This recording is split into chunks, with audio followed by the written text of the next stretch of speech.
What the Goodman does is always right. I will tell you a story that was told to me when I was a little boy. Every time I think of this story it seems to me more and more charming. For it is with stories as it is with many people, they become better as they grow older. I have no doubt that you have been in the country and seen a very old farmhouse, with thatched roof, and mosses and small plants growing wild upon it. There is a stork's nest on the ridge of the gable, for we cannot do without the stork. The walls of the house are sloping, and the windows are low, and only one of the latter is made to open. The baking oven sticks out of the wall like a great knob. An elder tree hangs over the palings, and beneath its branches, at the foot of the paling, is a pool of water in which a few ducks are sporting. There is a yard dog, too, that barks at all comers. Just such a farmhouse as this stood in a country lane, and in it dwelt an old couple, a peasant and his wife. Small as their possessions were, they had one thing they could not do without, and that was a horse, which contrived to live upon the grass found by the side of the highroad. The old peasant rode into the town upon this horse, and his neighbors often borrowed it of him and paid for the loan of it by rendering some service to the old couple. Yet after a time the old people thought it would be as well to sell the horse or exchange it for something which might be more useful to them. But what should this something be? You will know best, old man, said the wife. It is fair day today. So ride into town and get rid of the horse for money or make a good exchange. Whichever you do will please me. So ride to the fair. She fastened his neckerchief for him, for she could do that better than he could, and she could also tie it very prettily in a double bow. She also smoothed his hat round and round with the palm of her hand and gave him a kiss. Then he rode away upon the horse that was to be sold, or bartered for something else. Yes, the Goodman knew what he was about. The sun shone with great heat, and not a cloud was to be seen in the sky. The road was very dusty, for many people, all going to the fair, were driving, riding, or walking upon it. There was no shelter anywhere from the hot sun. Among the crowd a man came trudging along, driving a cow to the fair. The cow was as beautiful a creature as any cow could be. She gives good milk, I am certain, said the peasant to himself. That would be a very good exchange, the cow for the horse. Halloo there, you with the cow, he said. I tell you what, I dare say a horse is of more value than a cow. But I don't care for that. A cow will be more useful to me, so if you like we'll exchange. To be sure I will, said the man. Accordingly, the exchange was made. When the matter was settled the peasant might have turned back, for he had done the business he came to do. But having made up his mind to go to the fair, he determined to do so, if only to have a look at it. So on he went to the town with his cow. Leading the animal, he strode on sturdily, and, after a short time, overtook a man who was driving a sheep. It was a good fat sheep, with a fine fleece on its back. I should like to have that fellow, said the peasant to himself. There is plenty of grass for him by our palings, and in the winter we could keep him in the room with us. Perhaps it would be more profitable to have a sheep than a cow. Shall I exchange? The man with the sheep was quite ready, and the bargain was quickly made. And then our peasant continued his way on the highroad with his sheep. Soon after this, he overtook another man, who had come into the road from a field, and was carrying a large goose under his arm. What a heavy creature you have there, said the peasant.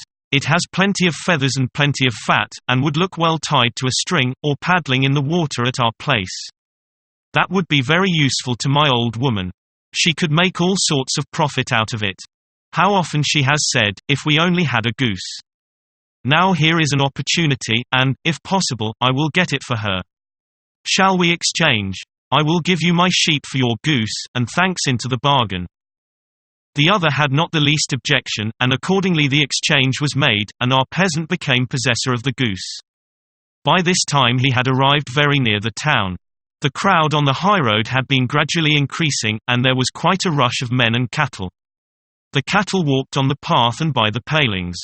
And at the turnpike gate they even walked into the toll-keeper's potato field, where one fowl was strutting about with a string tied to its leg, lest it should take fright at the crowd and run away and get lost.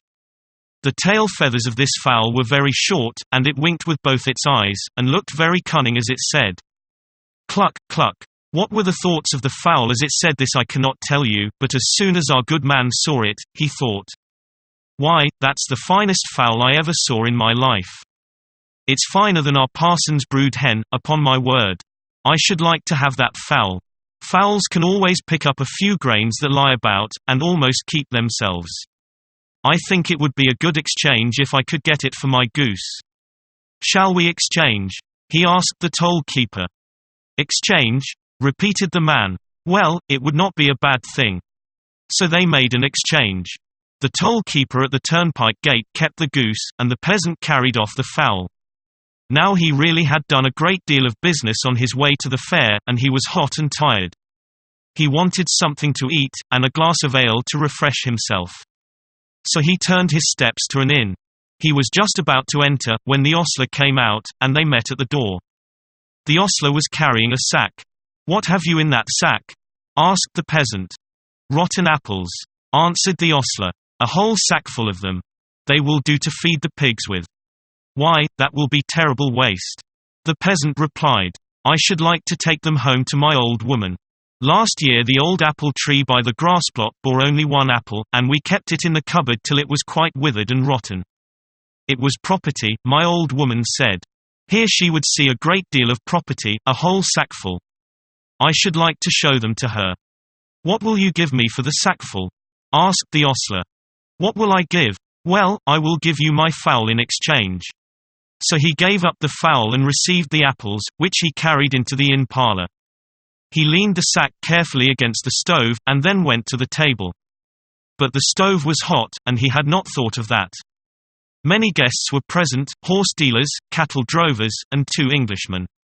The Englishmen were so rich that their pockets bulged and seemed ready to burst. And they could bet too, as you shall hear. Hiss, s, s, hiss, s, s. What could that be by the stove? The apples were beginning to roast. "What is that?" asked one. "Why, do you know?"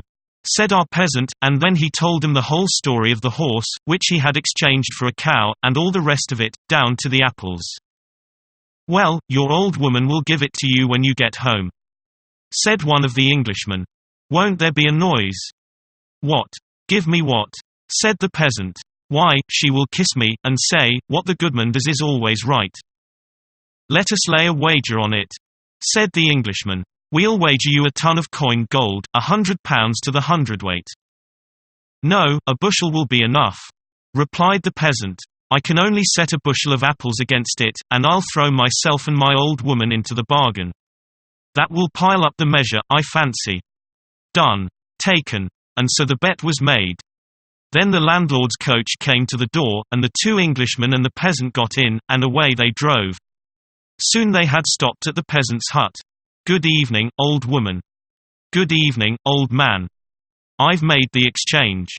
"Ah, well, you understand what you're about," said the woman. Then she embraced him, and paid no attention to the strangers, nor did she notice the sack. "I got a cow in exchange for the horse." "Oh, how delightful," said she. "Now we shall have plenty of milk, and butter, and cheese on the table." "That was a capital exchange." "Yes, but I changed the cow for a sheep." "Ah, better still," cried the wife. "You always think of everything. We have just enough pasture for a sheep.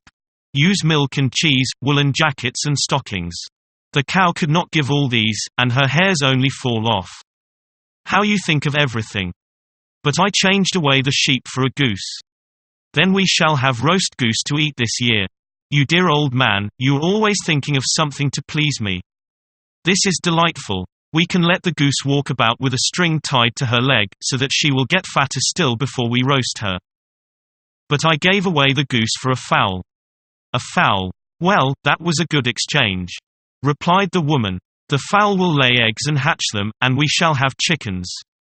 We shall soon have a poultry yard. Oh, this is just what I was wishing for." "Yes, but I exchanged the fowl for a sack of shriveled apples." "What? I must really give you a kiss for that," exclaimed the wife. "My dear, good husband, now I'll tell you something. Do you know, almost as soon as you left me this morning, I began thinking of what I could give you nice for supper this evening, and then I thought of fried eggs and bacon, with sweet herbs. I had eggs and bacon but lacked the herbs, so I went over to the schoolmasters. I knew they had plenty of herbs, but the schoolmistress is very mean, although she can smile so sweetly. I begged her to lend me a handful of herbs. Lend, she exclaimed, I have nothing to lend. I could not even lend you a shriveled apple, my dear woman. But now I can lend her 10, or a whole sackful, for which I'm very glad. It makes me laugh to think of it. Then she gave him a hearty kiss. Well, I like all this, said both the Englishmen. Always going down the hill and yet always merry. It's worth the money to see it. So they paid 100 weight of gold to the peasant who, whatever he did, was not scolded but kissed. Yes, it always pays best when the wife sees and maintains that her husband knows best and that whatever he does is right. This is a story which I heard when I was a child. And now you have heard it, too, and know that what the Goodman does is always right.